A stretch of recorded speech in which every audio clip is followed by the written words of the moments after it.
The promise of Mount Roraima, immortalized by Arthur Conan Doyle's The Lost World, was a spectacular failure. The novel inspired a generation to believe a prehistoric ecosystem, complete with dinosaurs, had survived intact upon its isolated summit. This powerful myth drove explorers to its base, expecting to find a lost chapter of Earth's history. But the reality they discovered was not a vibrant refuge, it was a verdict. Upon reaching the 800-meter high plateau, the first climbers found no lush jungle. They stepped onto a barren, alien landscape, a high-altitude stone desert scoured by wind and endless rain. The surface is a labyrinth of black, eroded sandstone, slick with algae and devoid of soil. The fantasy of a lost world died on that summit, replaced by a far more profound scientific puzzle. Roraima is not a museum preserving the past, it is a high-stakes biological laboratory. Its sheer cliffs create a sky island, a zone of absolute geographic isolation. The extreme environmental pressure did not shelter ancient life from extinction.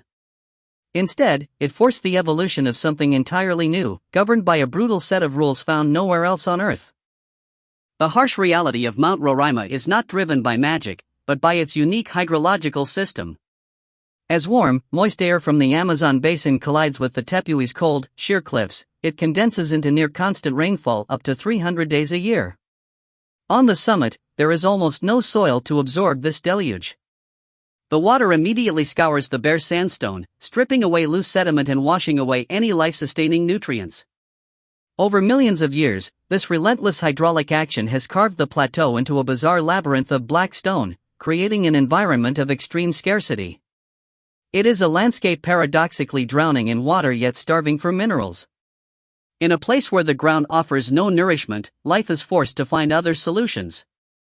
On Roraima, evolution turned plants into predators.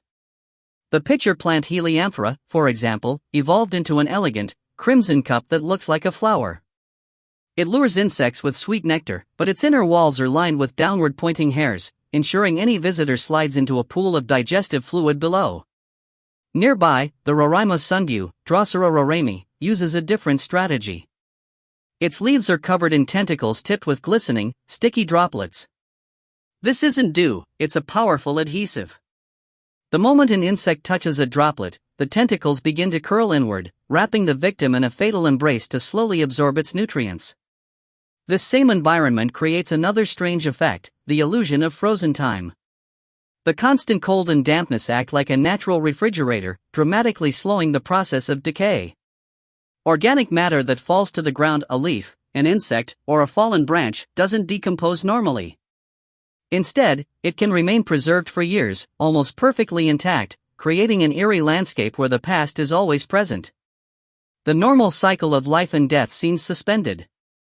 This extreme pressure doesn't just shape the flora. It dictates every rule of survival for the creatures that call this plateau home. The extreme conditions on Roraima's summit create a strict biological filter. The first and most obvious rule is that large animals are forbidden. You will not find monkeys, jaguars, or deer on the plateau. The sheer cliffs form an impassable barrier, but even if they could ascend, the barren rock offers no substantial food sources or shelter from the cold, torrential rain. The Lost World is, in reality, a world completely devoid of megafauna.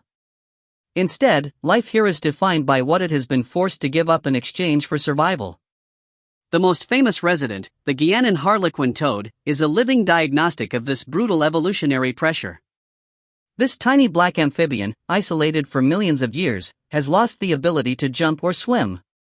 On a plateau battered by gale-force winds and lined with slippery, 1,000-meter drops, a single leap is a death sentence.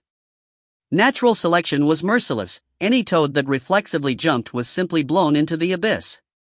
Over countless generations, only those that stayed grounded passed on their genes.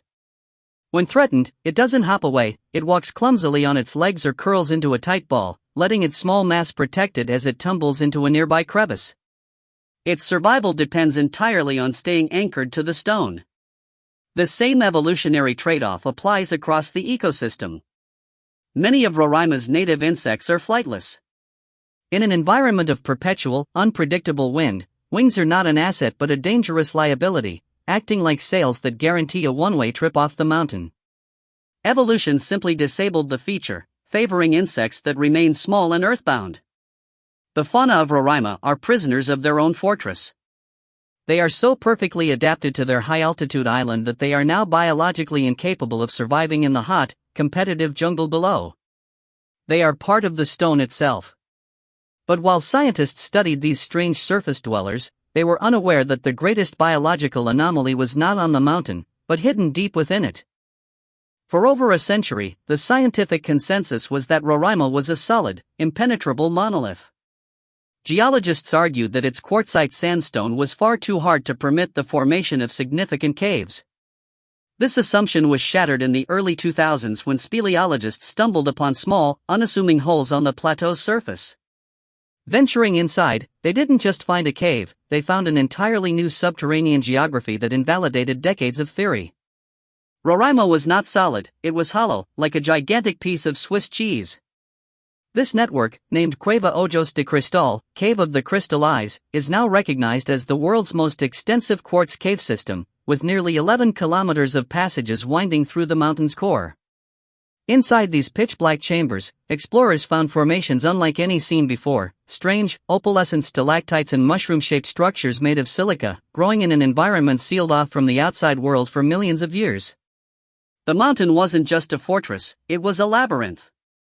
The true paradigm shift, however, came from what appeared to be a simple film of slime on the cave walls. A 2007 NASA-supported expedition analyzed this residue and made a stunning discovery.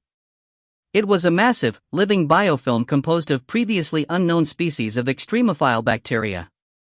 These microbes were not passive inhabitants, they were the architects of the cave, actively metabolizing the quartzite and literally eating the rock to gain energy. This discovery immediately resonated far beyond geology. For astrobiologists, the Roraima caves became a critical Earth-based analog.